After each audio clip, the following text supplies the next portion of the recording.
अब जरा करेंगे जम्मू कश्मीर में सरमायाकारी के हवाले से। जहां नाजरीन, जहां 34 रुकनी वफद खलीजी ममालिक के, जहां दुबई हांगकॉन्ग के जो मुख्तलिफ कंपनियों के CEOs हैं वो जम्मू कश्मीर खासकर वादी कश्मीर के दौरे पर हैं। और कल उन्होंने SKICC श्रीनगर में LG मनोज सिन्हा के साथ भी मुलाकात की है, मीटिंग की। उसके साथ साथ ही वहां पर जो ताजिर हैं वादी कश्मीर के, उनके साथ ही बात की है। 34 अफराद पर जो मुश्तमिल ये वफद है, जो मुत्तहिदा अमारात से तकरीबन 17 अफराद हैं, सऊदी अरब से 2 और भारतीय नजाद 14 सरमायाकार और कंपनियों के CEOs शामिल हैं।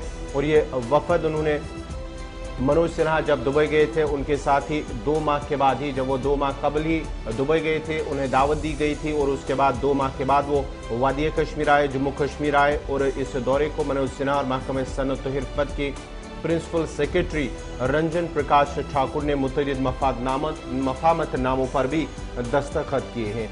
और इस हवाले से पहले ही कहा गया है कि मनोज सिन्हा की जानिब से तकरीबन 70,000 करोड़ की सरमायाकारी होगी, ये मनोज सिन्हा की जानिब से कहा गया है। और साथ ही साथ आपको बताते ये भी चले कि पहले ही 27,000 करोड़ रुपए की जो सरमायाकारी उससे पहले ही मंजूरी दी गई है, और जबकि कई मकामात पर जमीन जो है उसे अलॉट किया गया है।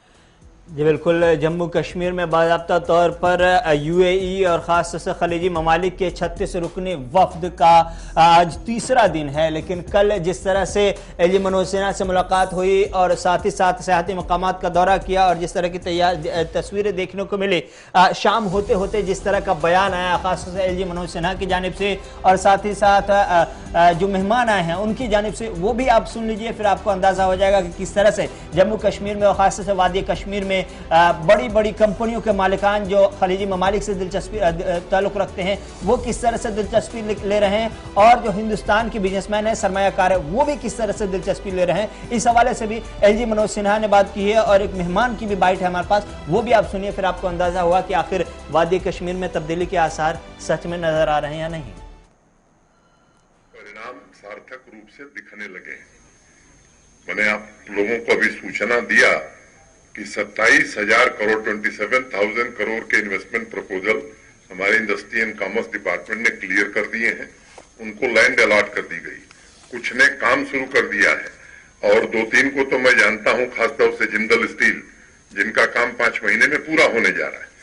अब इसका परिणाम और इसका लाभ क्या मिलने वाला है? मुझे लगता है कि बिजनेस बढ़ेगा, लोगों को एम्प्लॉयमेंट मिलेगा और यहाँ जो हॉर्टिकल्चर प्रोड्यूस है, हैंडीक्राफ्ट है, क्राफ्ट है, ये दुनिया के बाजार में जाए, इसके लिए भी इंडस्ट्री एंड कॉमर्स डिपार्टमेंट ने काफी प्रयत्न शुरू किया है। और मुझे लगता है कि इस क्षेत्र में भी हमें भारी सफलता मिलने वाली। तो एक जो बात मैं बार बार कहता हूं कि एक ट्रांसफॉर्मेटिव स्टेज में ये यूनियन टेरिटरी खड़ी है, जिसमें प्रॉस्पेरिटी भी आएगी, एम्प्लॉयमेंट की अपॉर्चुनिटी भी आएगी और मुझे लगता है कि शांतिपूर्ण सहअस्तित्व के साथ लोग रह भी सकें। We saw very kind people. Kashmiri, Jammu Kashmir people are very kind people. This is first of all. We feel that we are so safe between you, like a one family. Second thing, the beautiful scenes and beautiful land, or we can say it's a piece of paradise, which is you are owning this land, which is really it's great land and great piece of what you call Jannah in Arabic, but I want to say the paradise. Yes. Okay.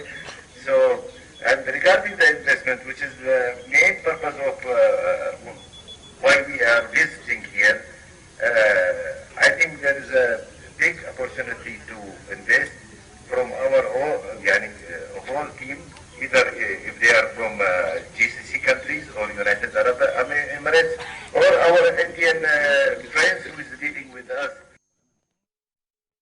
और Dubai के जो मुत्तहिदा अरब अमारात के ताजिर अब्दुल्ला लशियाबानी, जिन्होंने कहा है कि वो 37 कंपनियों के मालिक है और जम्मू कश्मीर खासकर वादी कश्मीर जहां उन्होंने कुदरती खूबसूरती के कसीदे पढ़े, वही उन्होंने इसे महफूज भी करार दिया है। उन्होंने कहा कि सरमायाकारी से न सिर्फ यहाँ के लोगों को फ़ायदा मिलेगा और उन्हें भी फ़ायदा मिलेगा, साथ ही साथ मनोज सिन्हा की जानिब से यह भी कहा गया है कि तकरीबन अगर सरमायाकारी होगी अगले 7 महीने होंगे, तकरीबन 6 से 7 लाख। जब जम्मू कश्मीर में 70,000 करोड़ की सरमायाकारी होगी तो तकरीबन 6 से 7 अफराद जो बेरोजगार या तालीम याफ्ता नौजवान हैं उन्हें रोजगार भी मिलेगा।